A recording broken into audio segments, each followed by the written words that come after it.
Do you need help creating an awesome practice routine for your singing? Find out more coming up next, and you'll be practicing in no time. Hey guys, welcome to another episode of Mr. Phil Sings, and I am your host, Mr. Phil. So, welcome to my second Q&A video, and I have a wonderful question, so let's get right to it. So, this question comes from a wonderful friend of mine, Barbara, and here is her question. Let's read this a little bit. So, her question is, what would be a good daily routine for singers? Is there a daily exercise drill you would encourage them to do? This is an excellent question. When it comes to creating a practice routine, this is something where a lot of people have a hard time figuring out what to include in their practice or what they should be working on.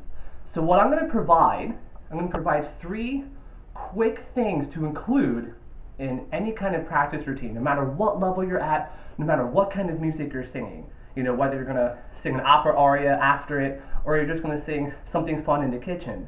This is something that everyone can put in their own routine. So number one, you want to include a physical warm-up. This is so important because remember, your body is an instrument. So in order for the body to be ready to do this singing, we have to warm it up. So this could be anything from doing exercise beforehand, doing yoga, even just doing a couple of stretches. You could do like some shoulder rolls if you wanted, the other way, stretching your neck a little bit. There's all these ways to really get the body going. You can even turn on a really bad song and just dance as silly as you want, just to get the blood moving a little bit. And this is something that I will talk about in some future videos. So remember, physical warm-up.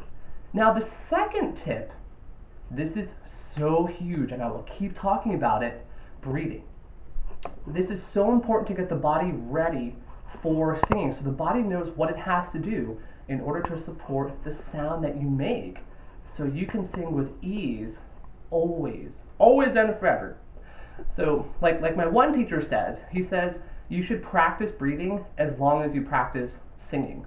So say you were to practice singing for half hour, ideally you should do breathing exercises for half hour as well. But if you don't have that time, that is okay. Don't fret it, don't sweat it.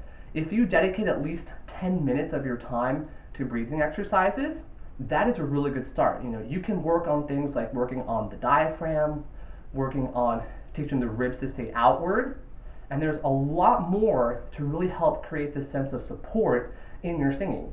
And I will include links to my 2 previous breathing videos, and I will always add some new content regarding breathing. There's always so much that you can do when it comes to having more support in that breath a little bit. So remember, breathing, that is huge. And then the last one, this is definitely a fun one too. So what I like to do is I like to include lip trills. So a lip trill sounds a lot like this. You would go brrrr. So it's a really silly sound, but believe it or not, when you do a lip trill, it connects your breath to your sound. Because if your breath is working properly, you'll be able to trill so easily. You'll be able to go brrrr, brrrr.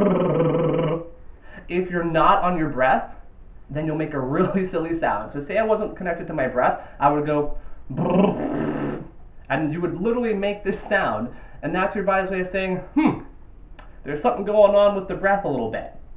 So you can do a 5-note scale on a lip trill. You could do brrrr, and you can take that up either in half steps or you can go down in half steps.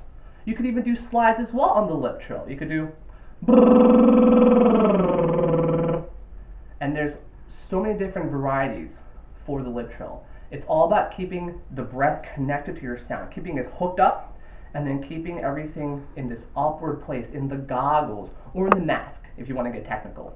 If, say, you can't do those lip trills, you can even sing on the letter M, or like making a humming sound.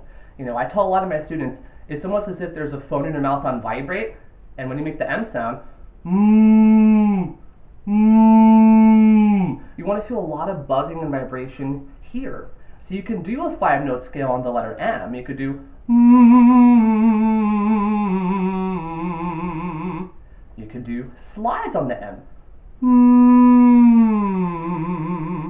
And there's a lot of other varieties of that as well. What that does too is it helps it connect the breath to the sound again. It keeps everything in your goggles. And most of all, it keeps this empty hallway feeling in the throat. And that is so important when you're singing any kind of music. So just to recap, okay? When you start any kind of practice routine, remember, include a physical warm-up, do some breathing exercises, and start some exercises on either a lip trill on the brrr, or on the letter M, the mm.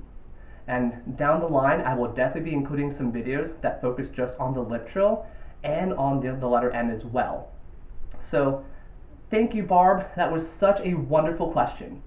So that's all I have for you guys today. So please be sure to like, subscribe, and comment. Keep asking those questions.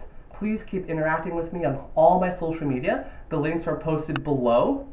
And thank you so much for your support. I am so appreciative and thankful for all the wonderful feedback that I've been getting so far. So please keep that going. I love to interact with my audience. You guys are wonderful.